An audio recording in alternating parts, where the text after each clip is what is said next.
A massive, massive welcome to every single person here. Thank you for taking the time out of your day to listen to something really incredible. We have an incredible talk lined up for everyone tonight, and we've been joined by two incredible and highly prestigious guests who have taken the time out of their incredibly busy schedules to come speak to us about a really, really pressing and important issue that has come up. And I'm really just happy that we're all here together to sort of discuss this together. Going into this discussion, there was a lot of work. There was a lot of preparation. There was a lot of processes.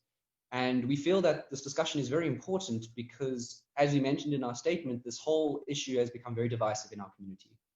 People have been divided for so long now, and there's so much uncertainty. And we thought it was really important that we give every single person that we can the opportunity to learn about this themselves, to express themselves and whatever their opinion is. And to aid that process along, we want to present to you two experts who are incredibly well-recognized, top of their fields, and we wanted to get their input in this discussion. So I'm just going to introduce our two guests. Bear with me, they are incredibly, incredibly long because they are incredible people. So I'm just going to, because I don't want to get anything wrong, I'm going to read these out to all of you and to our two incredible guests. So first up, we have Dr. Tamar Hostovky Brandes, and she is a senior lecturer at the Ono Academic College Faculty of Law. She earned her JSD and her LLM, cum laude, by the way, from the Columbia Law School. She was also a Finkelstein Fellow, and she got her LLB magna cum laude, which I don't even know if we have in South Africa, it's so impressive, from Tel Aviv University. She teaches and researches in the areas of international and constitutional law and focuses on the intersection between international law and domestic law, and on the intersection of law and political theory. Next up, we have Advocate Yifa Segal, and she is the founder and executive director of the International Legal Forum, which is a cutting-edge international legal arm fighting against terrorism, anti-Semitism, and the delegitimization, which serves as an international hub with the global cooperative network of over 3,000 partners. Ms. Segal was also the joint director of Taspit Press Service, which is an Israeli news agency which disseminates news reports and footage in real time from Israel to media outlets across the world. Ms. Segal also has a BA in law from the University of Haifa and a master's in international relations from the University of Tel Aviv.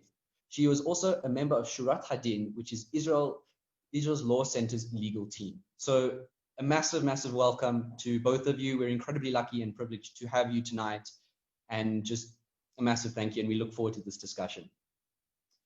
So just before we get into this, I just want to lay down some ground rules and the sort of format that this discussion is going to take. So given the time constraint that we have tonight, I will actively ensure that each speaker, when given the opportunity to speak, has a maximum of 5 minutes on that particular point. This might seem a bit draconian, but it's really important that we make sure that we're keeping time very importantly, so that there's a lot of time for questions at the end. That brings me to the second thing, which is that if you do have a question, you can either write it in the chat, and then at the end of this, at the end of the formal questions and discussion, we'll go through all those questions to our speakers. So if you have a question, write it in the chat, and then after they have discussed the particular talking points, we are going to, then I will ask that for you. So that's just the sort of process with regards to questions. That's how long each speaker is going to speak. And then I'm going to then moderate, make sure that we play nice, that we respect each other, that we have a meaningful and honest discussion about this topic, which is really important. We do not want to hide anything. We do not want to play around. This is really important that we're honest, down to earth, and really get the message across to what we're actually trying to discuss here. So without further ado, I'm going to start us off with the first question. And this is going to be for Dr. Brandes. I just wanted to ask you, what is the, because this is really important, what is the current legal, in international law, the legal status of the West Bank? Thank you. Thank you for the invitation, and thank you all for being here. A nice turnout. So let's start with, I'm going to answer your, in 5 minutes, take 5 minutes to answer your question in 2 parts. The simple answer is the status of the West Bank is the status of an occupied territory under international law? That's the simple question. The more complicated question, which I think is interesting and important in order to understand the internal debate in Israel, which I think might not be as well understood out of Israel, is what is the status of the West Bank according to Israeli domestic law, how we treat it from an Israeli perspective. And here the answer is that from 1967 till today, Israel has been managing the West Bank under the law of occupation. Israel itself has been using the framework of the law of occupation as the legal framework that governs the territory. Now, what this implies is, for example, when Israel wants to take an act and do something, anything, set up a new building in the West Bank, it issues a military order which derives its validity from Article 43 of the Hague Regulation. When Israel goes to court and wants to defend an act it took in the West Bank, the state itself frames its argument in terms of the law of occupation. And I think this is a very important point that often gets lost, because it's not that Israel official position is that the law of occupation does not apply in the West Bank. Okay, it's the current legal framework under Israeli law is that that applies in the West Bank is the framework of the law of occupation. Now, where basically are the discrepancies between Israel and the world? According to all the international legal institutions, the ICJ, General Assembly, Security Council, the International Committee of the Red Cross, that the law of occupation includes both the Hague Convention and the Geneva Convention. Israel holds, I will say, a unique position, which says we can have a territory in which one part of this body of law applies. We accept the application of the law of occupation of the Hague Convention and the Hague Regulation, but we contend that the law of occupation of the Geneva Convention doesn't apply. So the claim is not that the law of occupation does not apply at all in the West Bank. The claim is that certain aspects, certain sources from the law of occupation do apply and others don't. And of course, the interesting question that arises is why this distinction? Why is it so important for Israel to argue? Why is Israel willing to accept the applicability of the Hague regulations of the law of occupation, but still hold a very firm opinion, a firm position against the application of those elements of the law of occupation that comes from the Geneva Convention? And the answer is, of course, well, then there's probably something in the Geneva Convention that doesn't exist in the Hague regulation, right? Otherwise, this distinction wouldn't be meaningful, wouldn't mean anything less. And the answer is that there is, of course, a very big difference between these two bodies of laws. And the main difference is Article 49 of the Geneva Convention that prohibits an occupying state from transforming its own population into the occupied territory. So this basically article, which is the center of the legal debate, which we'll probably talk about later, about the settlements, is the major distinction, the main difference between the law of occupation of the Geneva Convention and the law of occupation of the Hague Convention and the Hague Regulation. Now, all the international legal bodies basically deny this, don't accept this distinction. Right? They've said if we have a territory in which the law of occupation applies, then the entire body of the law of occupation applies. If a territory's legal status is an occupied territory, then every single element of the law of occupation applies to that territory. It's not, there's no pick and choose approach. You can't say, well, some of the articles do apply, but some articles don't apply. You know, this convention does and this convention doesn't. An occupied territory is an occupied territory, and the entire body of the law of occupation applies. The Israeli position is different. It says some parts of the law of occupation do apply. These parts are the parts that basically construe the legal framework that, according to Israel itself, applies in the West Bank. Other parts of the law of occupation, Israel argues, don't apply and are not applicable to the West Bank. Thank you. So, I mean, it's a very complex picture It is a complex, and I think these complexities sometimes get lost in the 100%. international, in external debate. True. And this is something which comes up a lot on campus, and I'm glad you mentioned the Security Council. I'm glad you mentioned the General Assembly. Yifa, I want to bring you in here. With regards to the United Nations or the UN, how exactly do they fit into law? Because we hear all the time, resolution this, resolution that, violating international law. So how does the UN actually fit into this? Are things legally binding? Are they not? Can you please clear that up? Yes, of course. But if you don't mind, I would like to first make a comment about the previous position. Is that okay?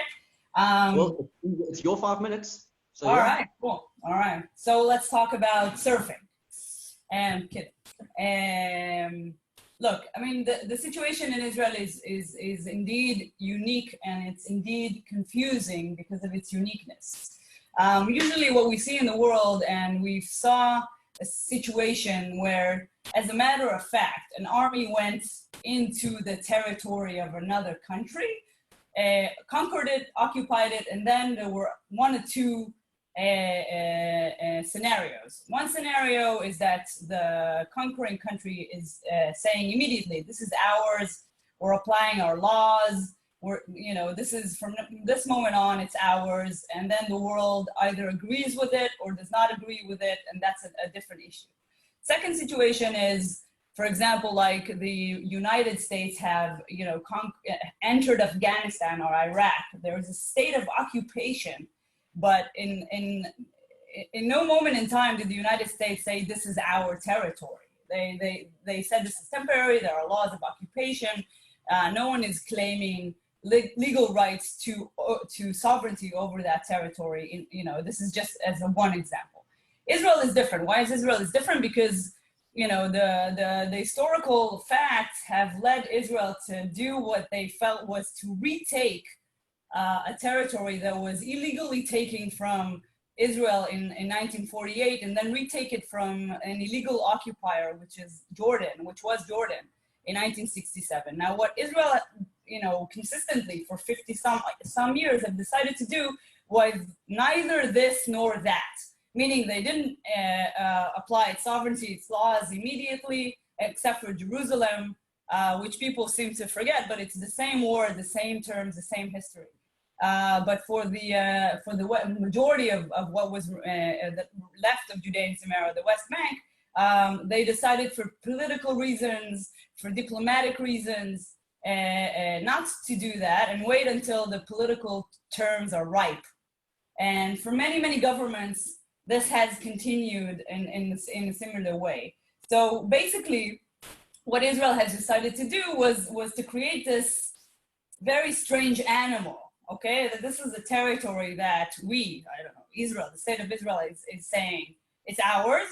We don't necessarily want to keep it. We don't necessarily want to keep all of it. We're willing to compromise over it, but we're waiting for the conditions to be ripe.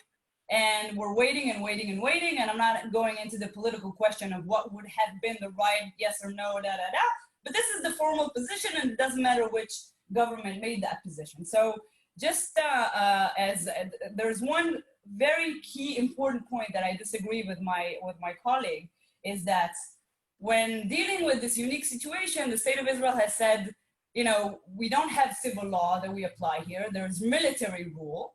We do want to respect international law. We do want to look at the local population and apply humanitarian law voluntarily. And this is something that the Supreme Court in Israel has upheld many, many, many times.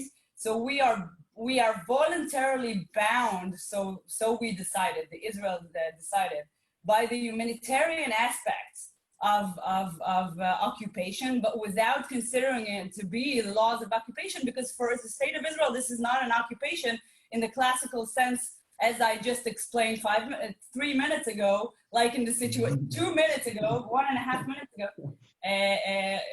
like it happens very clearly in other situations. So understood. I mean, this is very easily, it's very confusing, it's very challenging, and I think that it's an opportunity also for those who want to use this often as something to say that Israel is doing something illegal.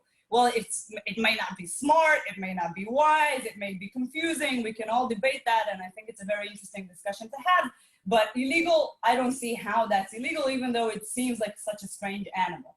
Another thing about 49.6, which my colleague also brought up, this is not the reason why this is done. It's not the reason at all. 49.6 is something that Jewish scholars and also the state of Israel has full support of. It's just that it's been twisted a bit to apply to the situation of Israeli settlers in Judea and Samaria, and I'll explain why. Because the atrocities that were committed by Nazi Germany by forcefully transferring communities and changing the populations during World War II is a situation that the international community wanted to prevent. They did not want to prevent a situation when people voluntarily immigrate because of historical, emotional, whatever needs that they have. And they certainly didn't mean in 49.6 to say that a Jewish home anywhere in the world is in and of itself some kind of crime against humanity, because even in a scenario when you have a Palestinian state, and hopefully one day there will be peace in some kind of a prison. I'm going to have to interrupt you, so can you finish up this point? The last second. So even if there is a Palestinian state in the future, I don't see why it should be completely Judenreich, empty of Jews. So even, you know, a Jewish home voluntarily built in a place is not a forcefully transferred population. It's just a Jewish home, and we can argue about the politics. This is not the time for it. Thank you. So, I mean, I'm going to come back to my question towards the end then, but what you're saying is 100% true. This is so often with law, there's always one way to look at it, and there's always another way to look at it. And I think you're sort of corroborating the idea that we really do need to have this discussion, which is really important. And you touched on this, and I want to ask you before I bring in Dr. Brandes again, is what is the definition of an annexation? So how does this, you talked about, you know, extending sovereignty and civil law, Israeli civil law. What is the definition of annexation that the world, the United Nations rather, is going to be applying in this scenario? Well, is it me that you're asking? Yes, I want to ask you, and then I'm going to bring Dr. Tamara in the next question. Oh, okay. So annexation basically means the forcible acquisition of territory by one state at the expense of another state, okay? So let's look at it for a second. Forcible acquisition of territory by one state at the expense of another state. So we need to see if we're talking about the conquest of territory from a legitimate legal sovereign. We need to look at the situation and consider whether this was a defensive or aggressive war. And we need to consider whether the occupier itself has legal claims, valid legal claims to that same territory, okay? So occupied from a legitimate legal sovereign, well, the Hashemite kingdom of Jordan was never a legitimate legal sovereign. No one really accepted, you know, their illegal conquest in a war of aggression in 1948. Anyone but the Brits and the Pakistanians, by the way, not even the Arab League. So this is an illegal occupation. So this is not a legitimate sovereign state. If we're looking at the Palestinians, and again, I'm not talking about any other elements of international law or I'm not trying to mix up the issues. So just in terms of a sovereign state, Palestinians were never a sovereign state. Therefore, this does not apply to them. The laws of occupation, therefore annexation, does not apply when it comes to the Palestinians in that sense. I didn't make up international law. Whether it was defensive or aggressive war, well, obviously, when you have all these Arab armies ganging up on the state of Israel and attacking it, it's an aggressive war, both in 1948 when the territory was taken by Jordan and in 1967 when it was taken back by Israel. And the question of whether the occupier has valid legal claims to the territory. And that is, the answer to that is 100% yes. Now, again, we can debate this issue alone for days and talk about Israel's sources of Israel's legitimacy, and then talk about competing rights. And we can go into that if you like, but just in a sense of whether Israel has valid legal claims, I think if someone is really honest and objective about the analysis, then, you know, if you look at our history, if you look at the San Remo resolution, if you look at Uti Posididis Juris, if you look at all these rules of international law, then it's necessary for us to come to an agreement that at least there are rights, even if there are competing rights. Okay, so bottom line, it cannot be considered annexation, even if we feel very uncomfortable with that. And I'm gonna bring Dr. Brandes in here. Do you feel the same way? Do you think there's an argument against what Advocate Segal is saying?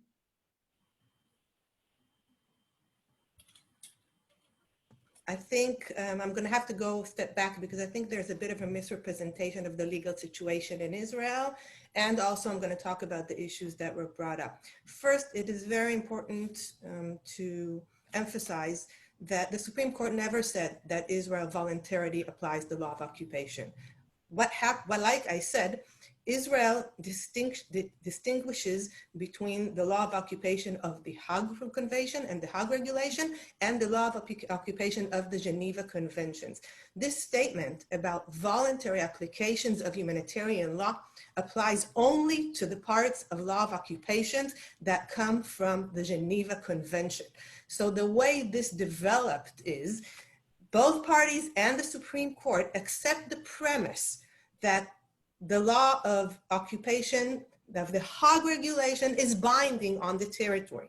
When the controversy came up in the court with respect to the application of the Geneva Convention, the state came into the court and it presented the argument that Advocate Segal presented here, which is the state said that the Hague Regulation, Article 42 of the Hague Regulation defines an occupied territory as a territory under military control. It does not state that it was territory taken from a sovereign state. Article 2 of the Geneva Convention applies to an occupied territory that was taken from a party to the convention. And since party to the Geneva Conventions are only state, Israel says, well, Article 42 and Article 43 of the Hague Regulations are general. They apply whenever that control test apply, whenever a territory is occupied through military control. However, the Geneva Conventions apply only in case of an occupation of a territory of a state party, of a party to the convention. And since party to the conventions are only state, then this entire body of law that comes from the Geneva Convention does not apply to the West Bank.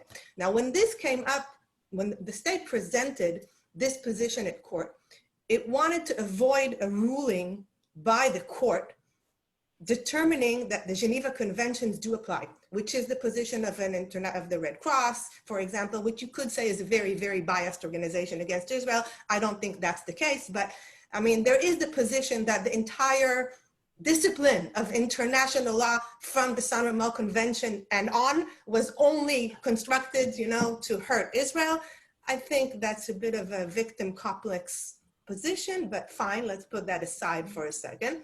But when the state wanted the court to avoid that question, what the court said in states, and I'm happy to refer, especially the law students, to the relevant legal decision. The court says the court does not need to rule. The state said the court does not need to rule on these questions because we are willing to voluntarily commit to the humanitarian provisions of the Fourth Geneva Convention. Now, what is the humanitarian convention? Everything that regards individual rights, but not Article 49, which is not considered a humanitarian provision of the Geneva Convention. Now, if you open the court decisions, the Supreme Court decisions that regard the occupied territories and the state authority to act in the West Bank, okay, nothing that has to do with humanitarian issues, not even individual rights issues. Any act taken by the state, performed by the state in the West Bank, you will see that Supreme Court always opens the same way. The authority of the military commander derives from the international law of occupation. He is limited in what he can do only by what Article 43 permits. Every act that is not within the permitted, article permitted, for the Can I jump in real quick? Real quick, because okay. so what I'm saying is that this is not voluntary application. Okay, this is okay. This is number so one. how does that affect? Is it annexation? Okay. Or how is does it that not? fit into annexation? Look, here the story is also Advocate Segal and I. We dispute regarding the story. If you tell the government's attorneys that Israel in '67 went to take what belongs to it, they will die. Because the official story in Israel is that this is a war of self-defense. This situation was forced upon us, not we went after what was rightfully ours. Okay, this is definitely not the story. Now, what is annexation? I think there was some kind of confusion here between conquest and annexation. Conquest is the taking land by force. Annexation is the legal act of exercising legal sovereignty in that territory. In that sense, and we have just a recent decision invalidating the land regularization law, which is a very important decision in this regard, by applying, I think most jurists will agree that the act of applying the state's domestic law in a territory is the official formal act of annexation. That is what was done in East Jerusalem. That was what was done in the Golan Heights. From a legal perspective, the application of the law, of the local law, is the application of legal sovereignty in that territory. Now, I think we talk about competing rights, and I think here, I'm moving the discussion forward a little bit, if that's... You have 1 minute to move it forward. Okay, so here I'm moving it forward. Look, there is a recent position, I find it a bit peculiar, in Israel that has come up in recent years that basically anchors the justifiability of annexation in the San Remo Convention. I think that's a very peculiar position which ignores quite a few years of international law. Okay, it basically says, well, the partition decision, irrelevant. General Assembly resolution, irrelevant. ICJ rulings, irrelevant. Security Council resolution, irrelevant. Interim agreement, irrelevant. The position of Israel's own Attorney General, irrelevant. The only thing that is relevant is the Balfour Declaration and the San Remo Convention. I find it not compatible with my understanding of international law.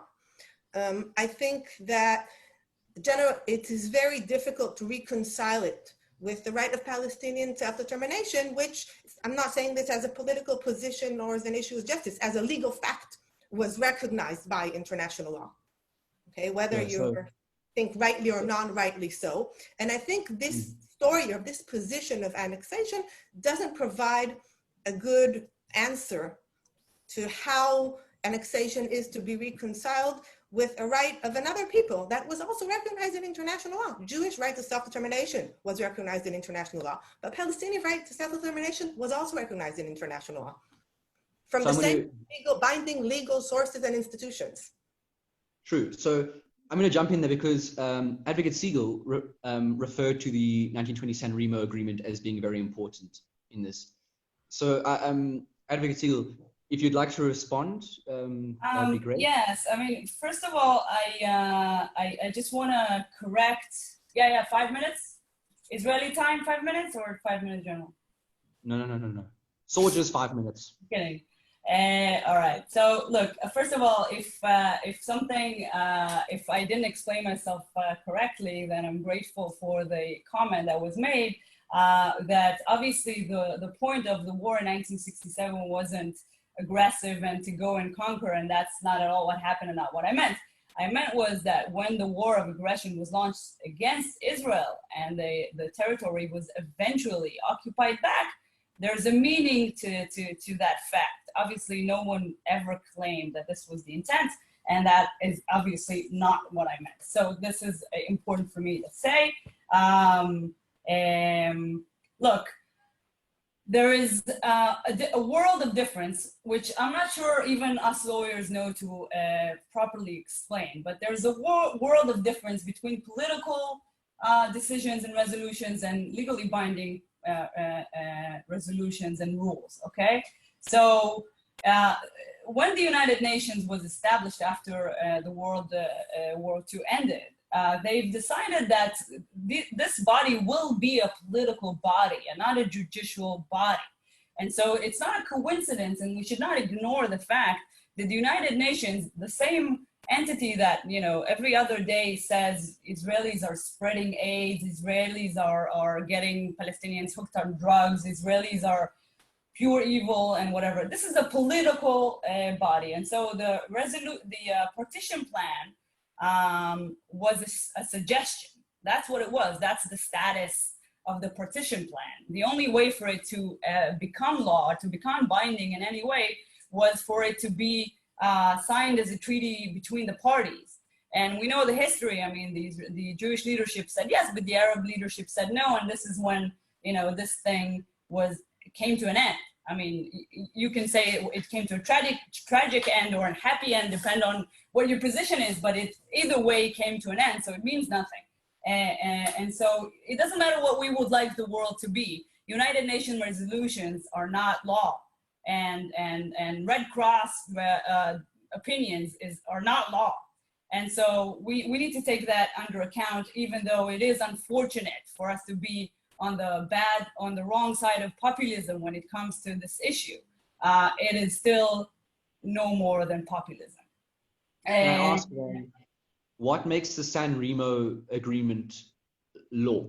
Why is that different? So again, it doesn't matter if we like it or we don't like it, but that's how it was constructed. When the League of Nations, which was the predecessor of the United Nations, existed, then they didn't consider them. This is not the charter of the League of Nations. Their resolutions were binding resolutions, and when the United Nations was established, this is clearly it was established as such. Now, I mean, if you like my opinion, it would have changed the entire way that this body was formed and run and created. But either way, that's how it is, and so we gain a little bit and lose a lot, and so at the very least, we can say it's not a legal body. Now, when it comes to the right of self-determination, this is something that I love this argument, and I'll tell you why. Because 100%, the Palestinians have the right to self-determination. In my view, I don't know what you guys think. I think the law recognizes the right of self-determination of any group. No one has the right to tell anyone, not a group, not a human being, that they can't define themselves as they see themselves, okay? And that includes the Palestinians, and that's why I don't like people that say, oh, there's no such thing as the Palestinian people. Yes, I do agree that people cannot make up history, but they do have the right to self-determination. But what international law does not give them the right to do is there is no rule that says that the right of self-determination equals independent sovereignty. It's not a coincidence that there is no such rule. I mean, if you look at any country around the world, then you see how many minorities exist in each and every country. Okay, if you look at the United States, for example, just look at how many minorities you have there, or Europe or South Africa. I mean, every single group has a right of self-determination, and that has a lot, a vast meaning. And we all need to make sure that we upheld those legal rights. That does not mean independence, and that does not mean sovereignty. It can mean that if the political terms are ripe and there is an agreement and there is no war over it, because international law condemns, prefers other rules to the right of self-determination. How much time do I have? 2 minutes?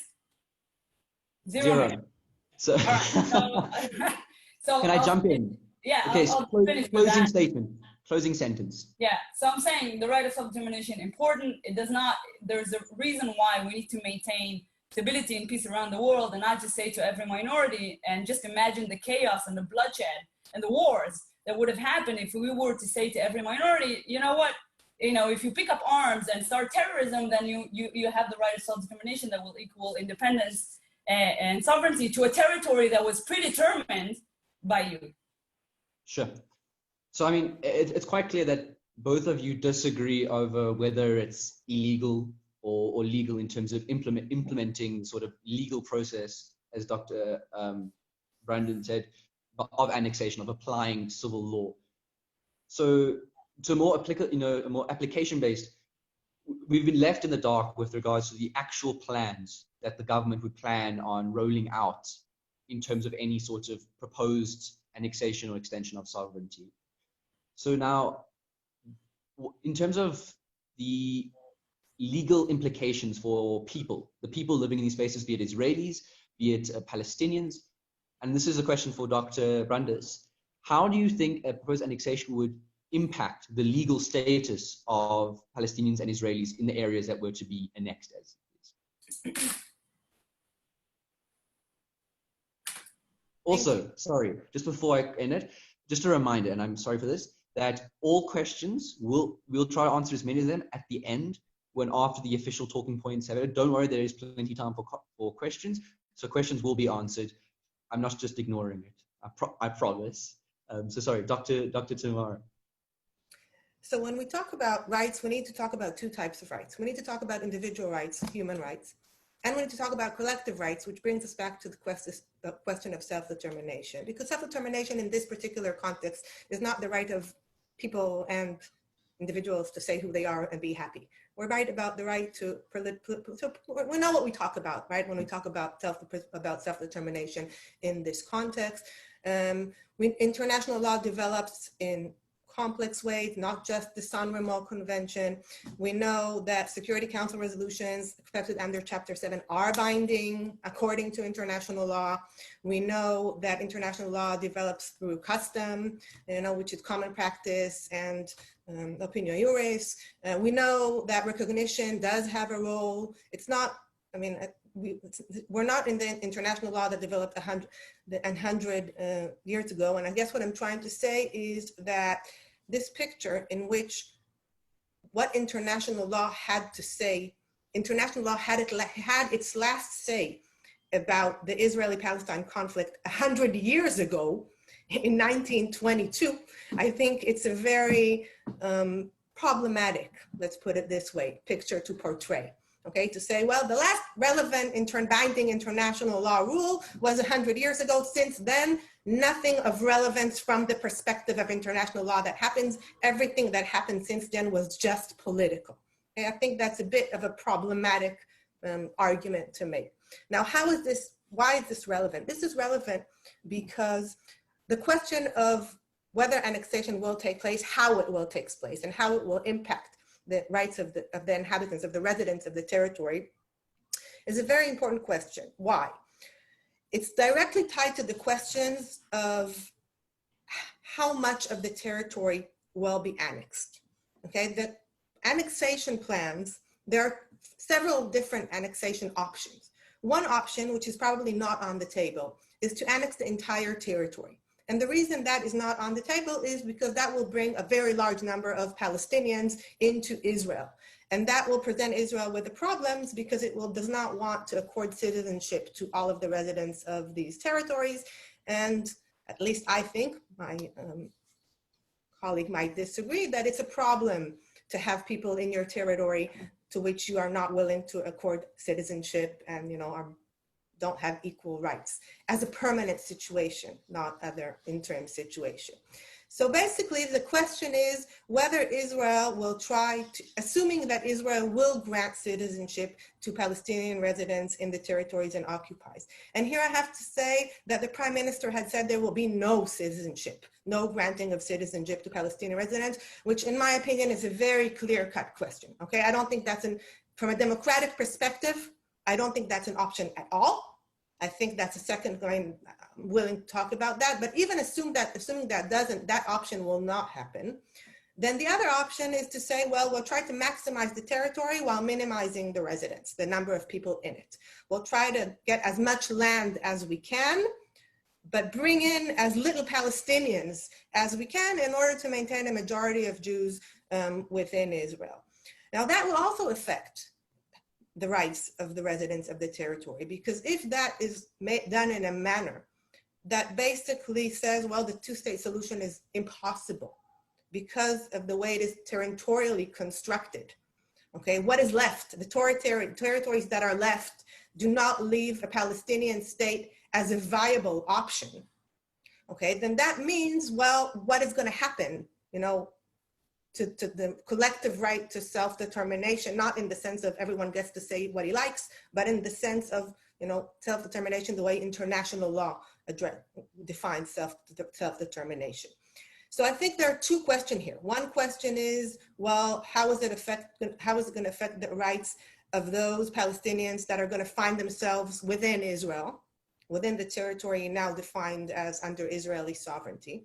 That's one question that is on the table. If they're not going to be granted equal rights and equal citizenship, I think that's going to be very, very difficult, yet not impossible to justify in terms of international human rights. And the second question is, what is that going to mean for the Palestinian right to self-determination if, you know, enough land and enough territory is going to be brought into Israel so that Palestinian state is not anymore a viable option? Thank you. And I mean, just an additional question is that, for rather a comment, is that as South Africans, something, and students especially, the idea of having two separate systems in that some people get citizenship and other people that live in the same place don't get citizenship is particularly difficult to defend. And I just want to... I wanted to avoid it. I avoided the terms, okay? I avoided the terms. I think it's going to be very difficult for Israel not to avoid the term when and if the time comes. Out of cultural sensitivity, okay? I phrase myself very, very carefully. But I think the terms are definitely on the table, okay, in that kind of scenario. Yeah, so I mean, that's, and for everyone who's wondering, the term is apartheid. Just, you know, let's just say it. So that is something that is particularly worrying, especially in a South African context and in a moral context. But again, with everything uncertain, it's difficult, you know, to put comment. But I want to now go to a first question in the comments. And this is just going back to the Geneva Convention. Can I comment on something that was just said? Can, Yifa. You can go for it, but I'm going to have to restrict you to 3 minutes because I just want to give time for questions as well. So 3 minutes. All right. So look, I think this is a bit of to say unreasonable is me being very, very polite. The situation is extremely, extremely complicated, but no one is talking about extending sovereignty at this moment in time over the entire territory. And the issue of Palestinian citizenship is discussed and is something that everyone, right, left, lawyers, non-lawyers, no one is talking about, but you know, I'm sorry, but you know, law professors that what? I mean, what are we? The proposal? Am I still on, or is it frozen? Can you hear me? No, you're still good. Oh, you're no, still because good. everything was frozen. This is not the situation. I mean, the Palestinian Authority has actualize the right of self-determination more than most minorities in the world, as I said. I would love to know which other minorities does the Kurd enjoy the right of self-determination more? I mean, what is it about international law that's discussed any other conflicts? Was anything discussed about China, about Russia, about Turkey? International law does not refer to specific situation. It's a developing doctrine. So when there's a development, if you have a specific resolution, usually it's political.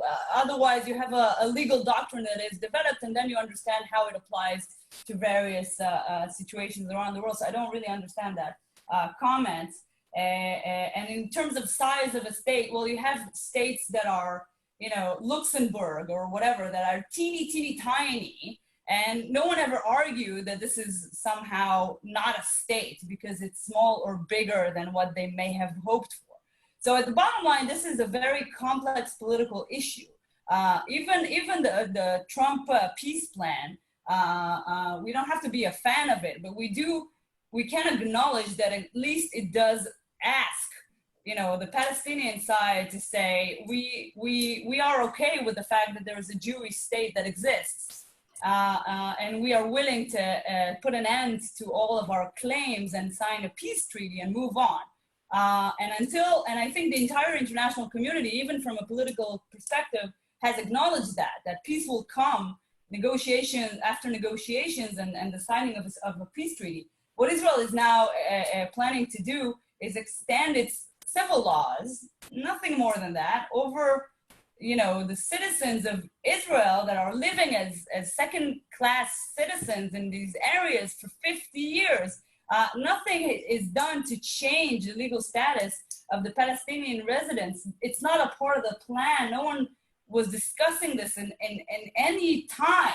So I don't even know why this has now become a part of the conversation. Yes, it is a complicated situation, but no one was discussing applying Israeli law to the entire territory. It will remain, the Palestinian residents of the Palestinian Authority in Gaza will remain under Palestinian rule, whether it's Hamas or the PA, exactly as they are today. So that's it. I just want to say that if Israel wants to extend its laws only to its citizens, it doesn't have to do it on a territorial basis. It can just say it can apply its laws on a personal basis. So other Israeli laws apply on a personal basis to Israel citizens wherever they live, or to if it exists, but Israel wants to apply its laws territorially to the territory. To say property law applies to the territory. That's a completely different thing than to say the day-to-day life of Israeli citizens. So that's what Israel has been doing anyway. So that's semantics. That's a bit of a semantic. Yes, it is. Yes, it is. Now to say that annexation is really not. Can I jump in? Can I jump in? I'm going to jump in real quick. We're all friends. But I'm going to jump in because I do want you guys to be able to answer the questions that we propose. I because I see that my computer is not charging and I'm going to get cut off. So I just So can I ask you the question in a minute? To get a different charger before we get cut off. Okay, so I mean, I can ask one question to Yifa while you quickly run and get a charger. Okay, all right, cool. Go run. Okay, so Yifa, I'm going to ask you a question in the comments, and it's talking about resources, specifically water in the West Bank. And it's talking about if Israel had to annex or apply sovereignty, would it leave a viable amount of resources for a future Palestinian state? Would it be, would it consider those sort of variables? And obviously, given the uncertainty in the situation, it's a difficult question to answer. But in your opinion, is that a consideration of the Israeli government at this point in time?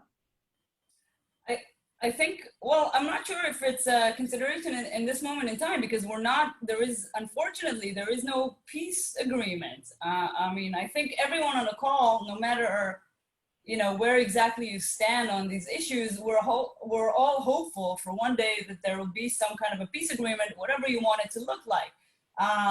So until we have that, we will have to, all of us kind of be okay with the status quo, which means that the Oslo Accords have regulated all of these issues like water and electricity and taxes and stuff like that. So while it may not be perfect, and there are arguments here or there to why it's not perfect, but it is regulated in a very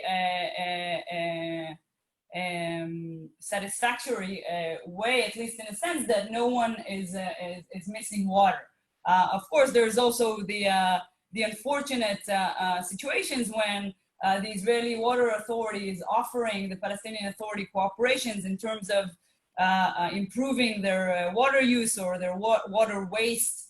Israel is the leader of the world by far, and in terms of saving water and different technology.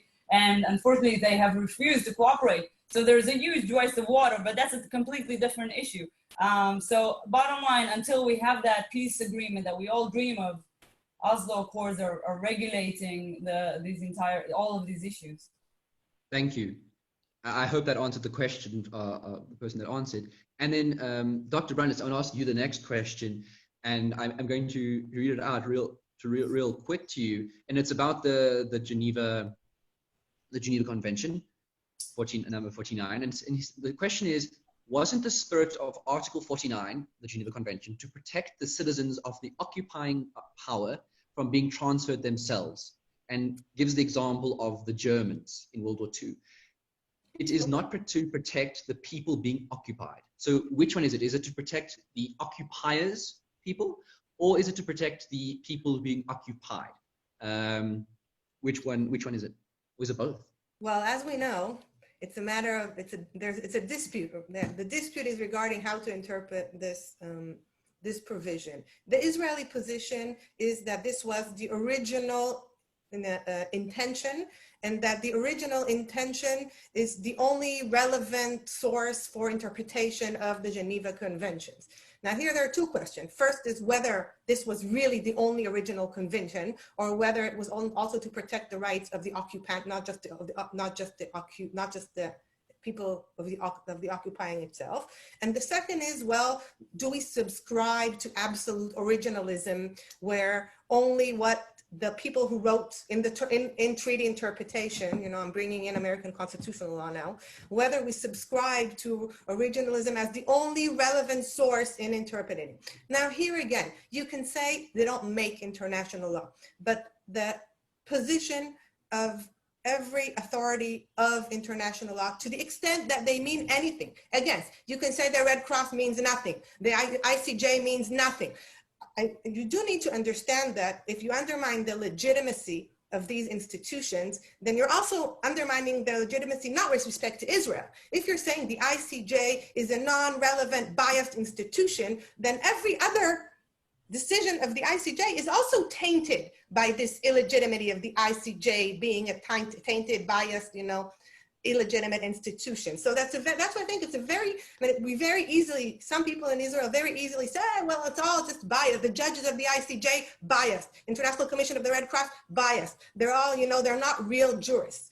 We have to understand that that's a very major accusation, which taints every other decision and act and aspect of those bodies as illegitimate and other aspects as well. And we want to be very careful. I think we should be very careful about that, whether that's the route we want to go. Now, I think one thing I wanted to bring in the conversation, and I think this is, again, it's important to bring this as an Israeli, because it's not widely known, and it actually connects directly to the previous question about the Oslo Accords. As you all know, there's a maybe pending investigation of the ICC. Maybe yes, maybe no, open as to we don't know. A few months ago, the Attorney General of Israel published an opinion. Okay, the Attorney General of Israel itself published an opinion against the ICC opening an investigation against Israel. And in that opinion, the Attorney General of Israel claimed that the Palestinian referral to the ICC was illegitimate because it was a unilateral act, and according to the Oslo Accords, which are binding, both parties to the accords are prohibited from taking any unilateral acts. So to come and say, well, Israel can unilaterally change the legal situation in the West Bank, when we say the Palestinians are prohibited from making any unilateral moves, that by a principle of bilateralism, which is a central principle of the still binding interim Oslo Accords. This is the Attorney General of Israel saying, not me, it's all available online in English. I again encourage you always to go to the original sources, always. And that's just the law professor in me, always go to the original sources, never count on what you hear people saying. Okay, so the opinion is available online, it's available in English. And the opinion, and in that opinion, the Attorney General of Israel states the parties are prohibited from taking unilateral acts and making unilateral moves. This is a unilateral move. If bilateralism is a binding principle on both parties, then it's a binding principle on both sides. So thank you. And again, for the person that asked that, I hope the answer helps you. Moving towards the end of this, going Can I forward. say something about the Attorney General memorandum? Is that okay? Can I give you 1.5 minutes, but very strict? You're very strict and moderator. That's good. I know my customers. We've got 1.5 minutes, Yifa. All right, look, I want to say two things. First of all, I think Dr. Brandes is right. I mean, this is an issue with the Oslo Accords. There are two things I want to say about that. First of all, you know, the unilateral change in status. This is something that we've been seeing for almost a decade now, because that would have meant that the Palestinians going to seek recognition of statehood is a violation of the Oslo Accords. Then going to the UN is a violation of the Oslo Accords. Then going to the ICC is a violation of the Oslo Accords. The Intifada is a violation of the Oslo Accords, etc., etc., etc. So, I accept the position that it's very possible that Israel applying its sovereignty to some of the territory is a violation of the Oslo Accords. But at some point you have to say, well, what the hell are we doing? But that's a political issue, and I'll put that aside. The legal point, another point legally that I want to say is that the Oslo Accords do say very explicitly that until permanent agreement between the parties, Israel will be controlling both civilly and in terms of security all of Area C. So, I mean, I would accept, or at least I would debate an argument that I think would be quite good, even though I'm not sure that it's successful, but I think it would be quite good to say that if Israel has the right to control civil affairs in Area C, then why not apply civil law to Area C? How is that a violation? I think that's a point that we need to think of before we jump and say that it doesn't. And when it comes to international organizations like the ICJ and the United Nations, I also agree with Dr. Brandes. There is a problem. I mean, there is a real problem here because, yes, and I don't want to, let's say, how do you say that? Pour the baby with the water, right? With the bath water. How do you say that in English? But I think there's a lot of politicization anyway in those establishments, and it's very concerning. And I think especially when you are, on the wrong side of populism, when you're battling, some of the world's greatest powers, like the Kurds, for example, I named them before. There is no remedy for them on these international bodies, not the Red Cross, not the United Nations, not the ICC, not the ICJ, and not for Israel, and not for many, many others. So yes, I would be very concerned, and I would be treating this very carefully. But unfortunately, I would have to still come to the conclusion it's really politicized, and we're on the wrong side of it. That's just how it is. Sure. So, thank you, both of you. It's been an incredible discussion, incredible debate. I hope everyone here has really benefited from the two contrasting perspectives and the sort of knowledge that you guys have been able to impart on us. One last question for each of you is that going forward, it's so important to educate ourselves around the intricacies and the basic tenets of understanding what's going on in Israel, understanding the history, understanding the situation. What one piece of advice would you give? And I'm going to start with Dr. Brandes. One piece of advice you would give us as South African diaspora Jews on learning more and getting to sort of the truth. As much as possible of the situation in Israel. What sort of steps should we take? And this is going to be for both of you, but Dr. Brandes, you have about a minute to answer that. Okay, so here's my educational, the professor in me. First, always go to the real sources. There's so much talk about Israel. Everything is available online these days.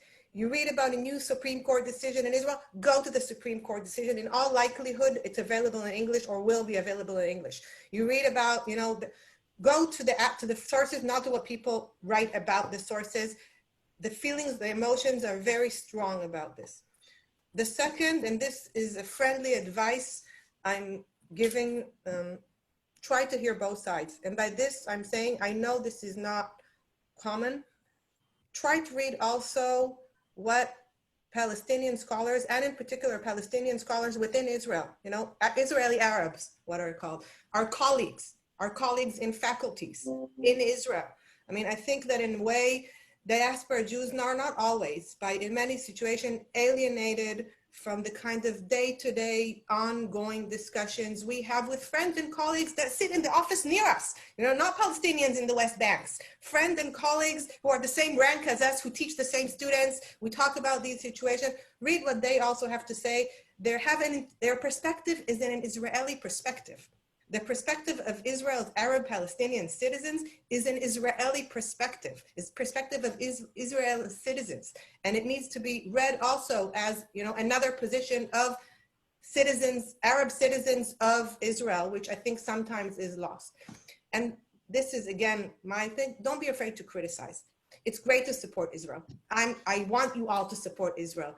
I support Israel. Everything I do is of, the love for my country. And, I'm not a private lawyer, I left the M&A world and my job as an M&A lawyer in New York, which was much more, beneficial in terms of compensation than what I do now.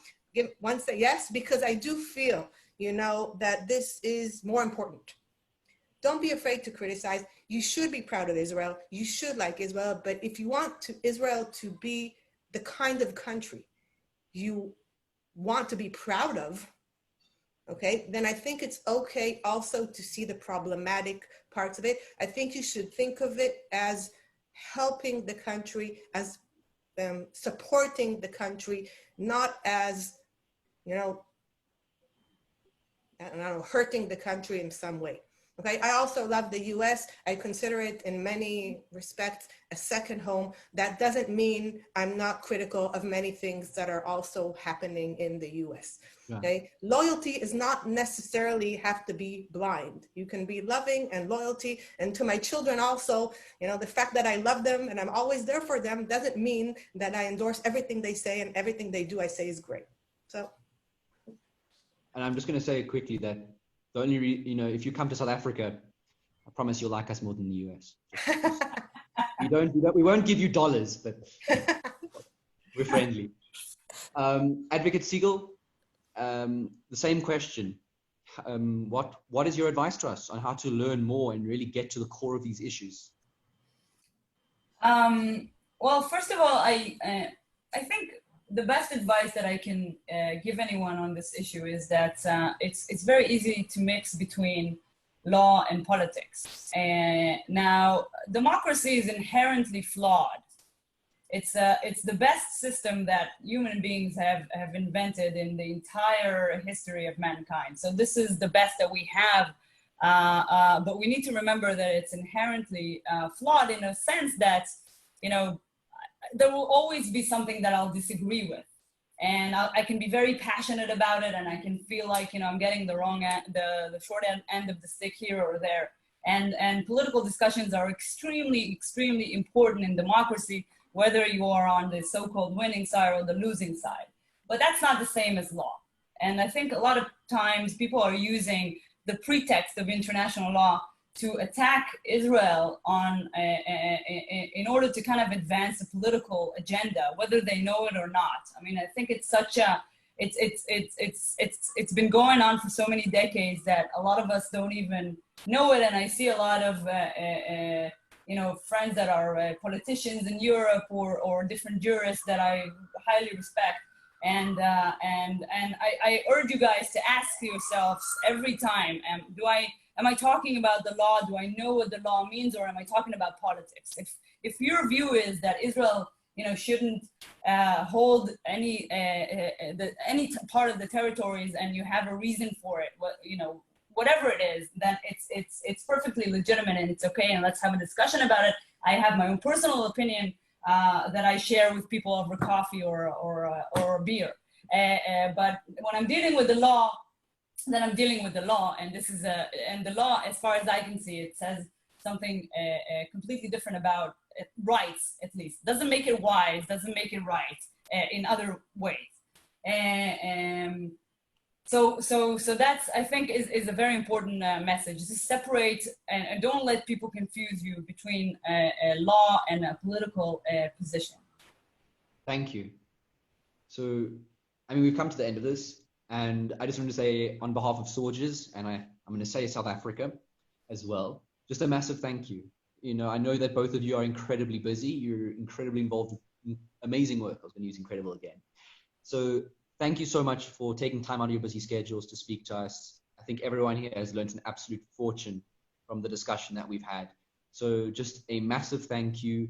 We look forward to seeing you again. And once COVID-19 has disappeared and LL maybe gives us some lovely discounts, we'd love to see you guys here. And just have a fantastic evening. Thank you everyone for turning up to watch. Really do appreciate it. We hope you've learned a lot. And thank you. Have a great night. And thank you guys.